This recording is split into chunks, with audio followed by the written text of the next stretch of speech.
র্যাবকে আপনারা এখনো পর্যন্ত তাদেরকে বিলুপ্ত করবেন নাকি বাতিল করবেন আমরা জানি না।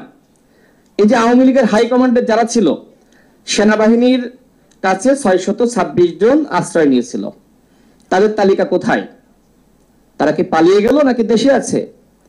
অপরাধীদের বিচার না করলে আপনি কিভাবে মানবাধিকার প্রতিষ্ঠা করবেন? এখনো পর্যন্ত অন্তর্বর্তীকালীন সরকার সেই 626 জনের নাম প্রকাশ করেনি। তারা যদি পালিয়ে যায়, এর দায়ভার কাদের? যদি সেখান থেকে মুক্ত হয়ে পালিয়ে যায়, আমি ধরে নিলাম যে ওবায়দুল কাদের সেখানে ছিল সেই 626 জনের মধ্যে, তাহলে ওবায়দুল কাদের যদি সেখান থেকে বের হয়ে এসে পরবর্তীতে বর্ডার ক্রস করে পালিয়ে যায়, দায়ভার কাদের? সেনাবাহিনীকে নিতে হবে, ডক্টর ইউনূসকে নিতে হবে। আমরা সেই বিষয়ে কোনো আলোচনা দেখছি না। আওয়ামী লীগের হাইকমান্ডের এখনো পর্যন্ত একজনকে গ্রেপ্তার করা হয়নি। শেখ পরিবারের এতগুলো এমপি ছিল, কাউকে গ্রেপ্তার করেছে? অপরাধীদেরকে গ্রেপ্তার না করলে, যথাযথ শাস্তি না দিলে বাংলাদেশে মানবাধিকার প্রতিষ্ঠা পাবে না। আমার বক্তব্য হয়তো বড় হয়ে যাচ্ছে, আমি সংক্ষেপ করব, একটু সংক্ষেপ করতে। এখানে বাংলাদেশ জাতীয় মানবাধিকার কমিশনের কথা আসছে। এই কমিশন গত 15 বছরে কোনো কাজ করে নাই। সুতরাং এই কমিশন, এই নামে বাংলাদেশে কোনো মানবাধিকার সরকারি সংগঠন থাকতে পারে না।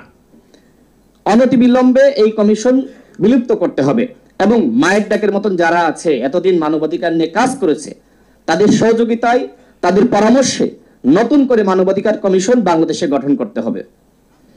এবং এখানে আরেকটি বিষয় আসছে, সেটি হলো যে আপনার 6টি বিষয় এখানে বলে দেওয়া হয়েছে। আসলে বলতে গেলে অনেক সময় লাগবে, আমি এই বিষয়গুলো নিয়ে এত বিস্তারিত এখানে বলার সুযোগ নাই।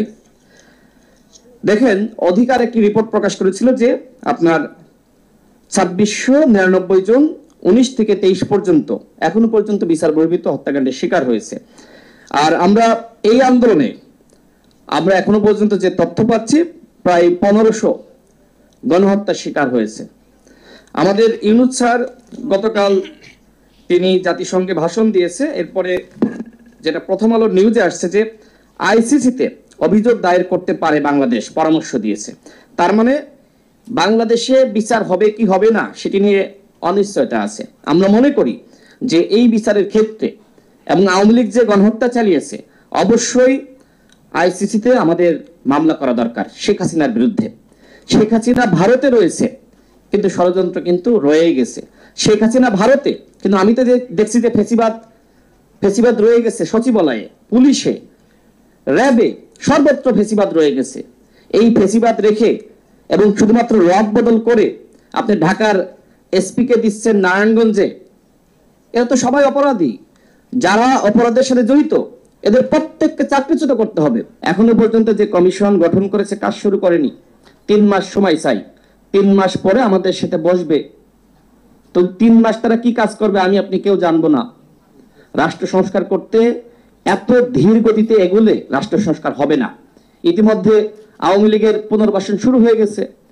আপনি দেখেন যে সমকাল পত্রিকায় সংবাদ প্রকাশিত হয়েছে, 64 জেলার মধ্যে 56 জন ডিসি আওয়ামী লীগের তালিকার। কারা নিয়োগ দিল? 2 জন সমন্বয়কের নাম এসেছে, হাসনাত এবং সার্জিক। এখনো পর্যন্ত আমরা ব্যাখ্যা পেয়েছি? তারা উত্তর দিয়েছে? এইভাবে যদি চলতে থাকে রাষ্ট্র সংস্কার কিভাবে হবে? আমি তো বিশ্বাস বা আস্থা রাখতে পারছি না যে এই সরকার রাষ্ট্র সংস্কার করতে পারবে। তাদের সক্ষমতার দুর্বলতার আমার কাছে, আমার চোখের সামনে মনে হচ্ছে যে তাদের সক্ষমতার ঘাটতি আছে, যথেষ্ট দুর্বলতা পরিলক্ষিত হচ্ছে। 50 দিন অতিবাহিত হয়েছে, এখনো পর্যন্ত আইন শৃঙ্খলা পরিস্থিতি তাদের নিয়ন্ত্রণে নাই। যদি আইন শৃঙ্খলা পরিস্থিতি তারা নিয়ন্ত্রণ করতে না পারে, সবকিছু তাদের কন্ট্রোলে না আনতে পারে, তাহলে কিভাবে রাষ্ট্র সংস্কার করবে, কিভাবে গণতান্ত্রিক পুনর্গঠন করবে? আমার কাছে একটি আতঙ্ক কাজ করছে। 1/11 আমরা দেখেছি যে সময় তত্ত্বাবধায়ক সরকার আসলো, ফাংশন করতে পারেনি, তখন কিন্তু 1/11 হয়েছে ফখরুদ্দিন মঈনুদ্দিনের সরকার। ঠিক একইভাবে ডক্টর ইউনূস স্যারের নেতৃত্বে যে সরকার এখন গঠিত হয়েছে, তারা যদি ফাংশন করতে না পারে, সবকিছু কন্ট্রোল করতে না পারে, তাহলে স্বাভাবিকভাবে আরেকটি 1/11 হবে। সেনাবাহিনী বলবে যে তোমরা পারছো না, এখন আমরা রাষ্ট্রের নিয়ন্ত্রণ নিব। খুব অস্বাভাবিক, খুব তিক্ত লাগছে, খুব কঠিন লাগছে শুনতে, কিন্তু এটি সত্য।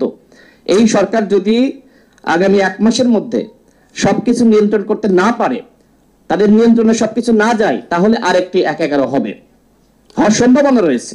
সেই জায়গা থেকে আমরা যেটি মনে করি যে অন্তর্বর্তীকালীন সরকারের উচিত দলগুলো সহযোগিতা নেওয়া, একই সাথে সিজিএস সহ যে সকল সংগঠন রয়েছে যারা রাজনীতি নিয়ে দেশ নিয়ে ভাবে তাদের সহযোগিতা নেওয়া। আমি যতদূর জানি যে কারোর সহযোগিতা নিচ্ছে না। আমাদের প্রফেসর ইউনূস স্যার, যেটি একজন ছাত্র আন্দোলনের নেতা, বলেছেন যে সর্বত্র সব জায়গায় বলছে যে ছাত্ররা আমাদের নিয়োগ দিয়েছে। এমনকি জাতিসংঘ গিয়েও তিনি একই কথা বলেছেন যে ছাত্র জনতার সরকার। কিন্তু রাজনৈতিক দলগুলো পিছন থেকে যে ধরনের ভূমিকা রেখেছে সেই ভূমিকা কোথায়?